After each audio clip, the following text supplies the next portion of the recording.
Hey guys, quick video today. We're going to talk about the Porsche brand a little bit more and then a few of the problems you might run into when optioning a new vehicle and a few jokes in there. Hopefully you find it entertaining.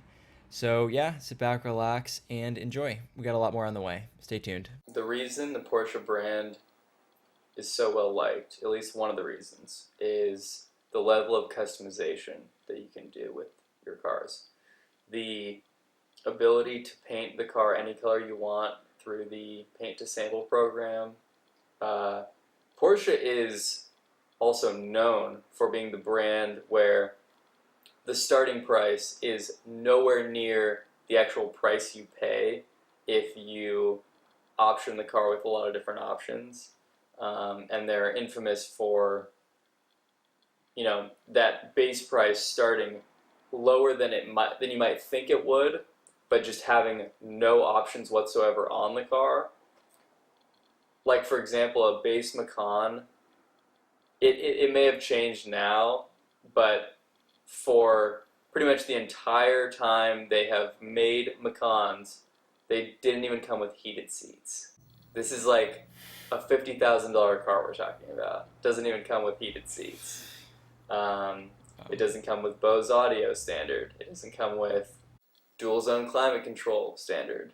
Like, these are options that a Honda Civic would come, like the second trim line would have most of those options. Yeah, that is a little astonishing. Although I will say, um, with my time working with a certain German auto brand, which you might be able to guess if you look in my background. Um, yeah, there are a lot of standard options. You'd be surprised some of these luxury cars don't have.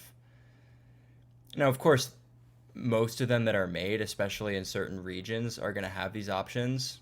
Like I would rarely see cars without all-wheel drive, even though it is possible to get them just because of my region, being in New England. But yeah, I mean, you can really get yes, a lot of these mid-sized sedans and SUVs with without much rear wheel drive and no heated seats. It's surprising, but I guess when you think about maybe a global market, there's at least like some idea that they need to build the cars for a different price point, maybe in a totally different part of the world.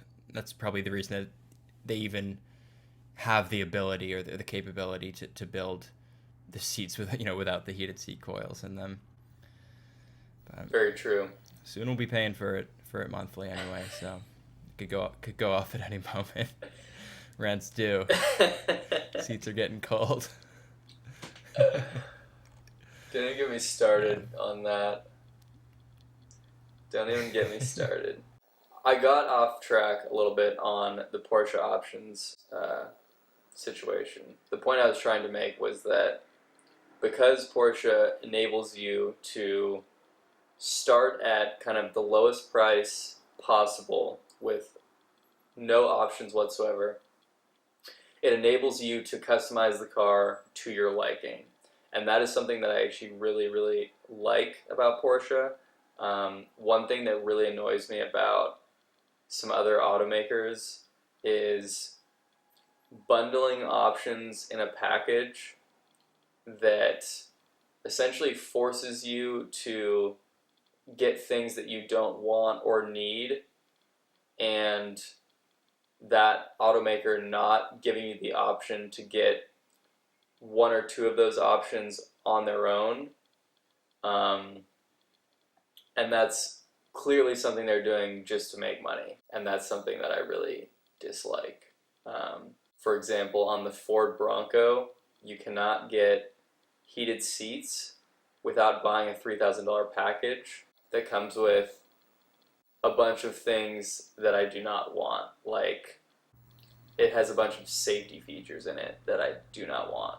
Like, in my opinion, you should be able to buy a base Ford Bronco, buy heated seats, buy LED headlights and taillights, and buy dual zone climate control. And then that's it. Like, that is, even dual zone climate control is a stretch when you're buying a Bronco, because at least in California, you're gonna be driving that thing with the doors off. Like you're not gonna need dual zone climate control. Like heated seats, though, in my opinion, is like an option that should just be on every car. Like it's a non-negotiable option for me, especially having like other people in the car that can get cold too. It's it's such a simple technology, and I don't even mind that they sell it for $500 typically, despite it probably costing very little. So, anyways, another tangent that I went off of, but Porsche gives you the option to option your cars exactly the way you want them. I would make the conjecture that you can buy a Bronco with just those options. It just has to be a 1989 Ford Bronco. Did those? I wonder. They probably didn't have heated seats, honestly, but they were probably the felt, the suede. So I'm pretty sure you can actually retrofit heated seats relatively easily. hmm I'm just not sure if I don't know. I just don't want to have to deal with that hassle. Like, just yeah, no. it's fine if you want to lump all of your technology features into one package or all your safety features into one package. Like, whatever happened to the cold weather package, where you just get heated seats, a heated steering wheel, and like heated washer nozzles or something like that. I don't even want the other two, but I'll pay for them just to get my heated seats. So Get some all season floor mats. Yeah. No, that's a good point. I mean, I think two things. I guess I think that manufacturers are doing that to make money, and I also think they're doing it to save money. Um, I went through a purchasing process with a family member of a Mazda CX-5 a few years ago, 2018, and with a brand like that, especially 5 years ago now, um, I think they can't really do this like the a la carte, like the way the Germans do it for the most part. But they did have like three different levels. The middle level was like might have been four different levels actually, and I think that one away from the top was the real value, where you got just about everything except for a few high end options. Um, like stuff like the rear adjustment for like the climate and like a few other things like that like most people aren't really gonna care about. And but brands have different strategies. Like it seemed like Mazda was really kind of trying to steer their consumers into a certain package, either between one or two packages, one from the top or two from the top, that pretty much had most of what you need. But then again, there are other manufacturers, even economy and luxury, I think that have maybe a little bit different strategies.